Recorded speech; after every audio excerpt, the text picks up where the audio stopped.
बख्शी साहब, मैंने साबड़ा साहब से ब्रेक से पहले सवाल पूछा कि 15 मिनट में चीन को कैसे खदेड़ा जा सकता है। उन्होंने कहा हमारी सरकार होगी तब बताएंगे।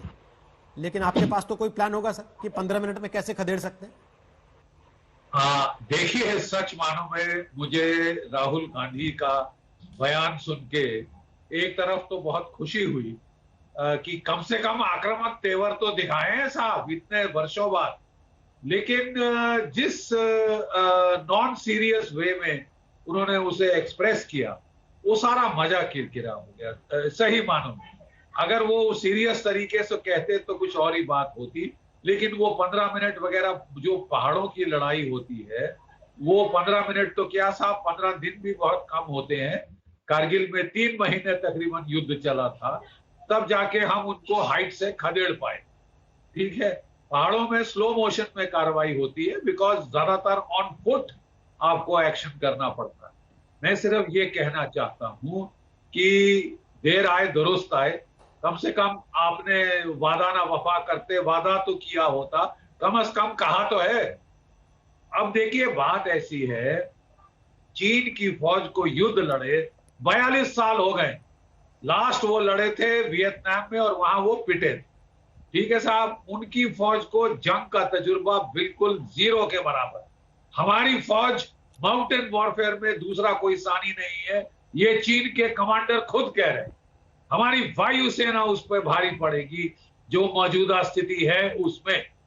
हमने जो वहां बिल्डअप किया है, हमने एडवांटेज गेन कर लिया है।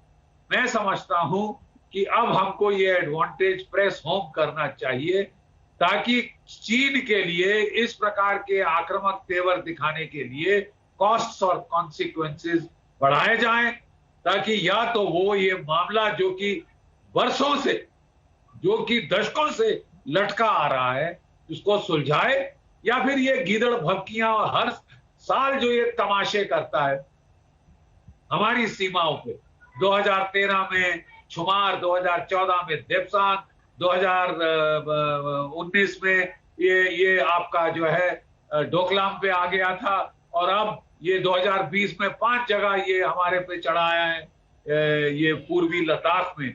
ये सिलसिला चलता रहेगा। आपको ये ड्रॉ आउट करके अच्छा खासा खर्चा बढ़ाएगा। अगर हमको विंटर स्टॉकिंग करनी पड़े, ट्रूप्स को वहां रखना पड़े, तो क्या मेरे ख्याल अब जब हमको, वही मैंने कहा था साहब, आपको लिमिटेड काइनेटिक एक्शन जब तक आप नहीं करेंगे, कोई निर्णायक इसका नतीजा नहीं दे। विशंबर दयाल, काइनेटिक एक्शन जब ये कह रहे हैं तो क्या करें? और काइनेटिक एक्शन वो 15 मिनट वाली कार्रवाई तो होती नहीं जिसमें फैसला हो जाए, नहीं हो गया आर पार। बिल्कुल ही रोहित, देखिए रोहित, मैं इस देश के पॉलिटिशियंस को बिल्कुल भी सीरियसली नहीं लेता हूं, और मैं काफी बार कह चुका हूं कि 1987 से आज तक भारत की जो पॉलिटिकल डिप्लोमेटिक लीडरशिप है, उसने चाइना को एक रॉन्ग मैसेजिंग दी है। अपीजमेंट, फ्रेंडशिप, कॉपरेशन, बिजनेस, इसकी मैसेजिंग दी है, जबकि हमारा बॉर्डर अनरिजॉल्व है।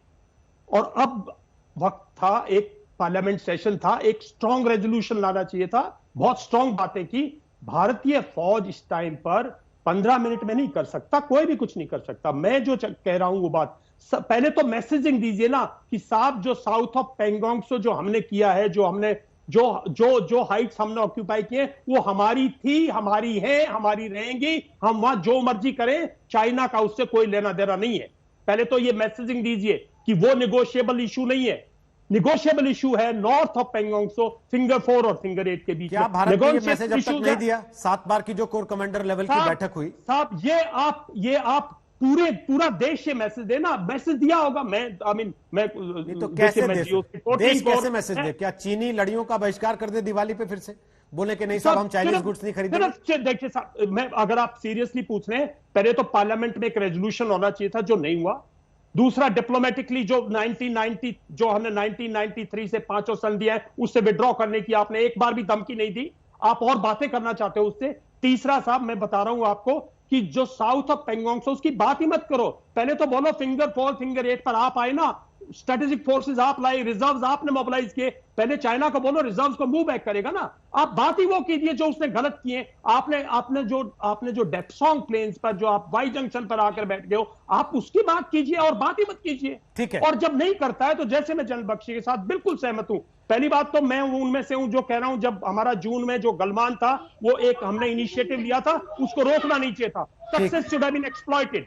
दूसरा मैं कहता हूं अभी भी वक्त है, ये विंटर्स है, वो चाहता है आप बैठे रहे, विंटर्स बैठे रहे, अगले समर बैठे रहे, वो चाहता है 4-5 साल आप बैठे रहे, बातें होती रहे और इसी तरह से एंगेज रखे आपको। इसमें उसका नैरेटिव है साहब। आप डेप्सोंग में के नॉर्थ पेंगोंग त्सो के नॉर्थ में, डेप्सोंग के नॉर्थ में अगर वो नहीं करता है, विंटर्स में कार्रवाई कीजिए और खत्म कीजिए।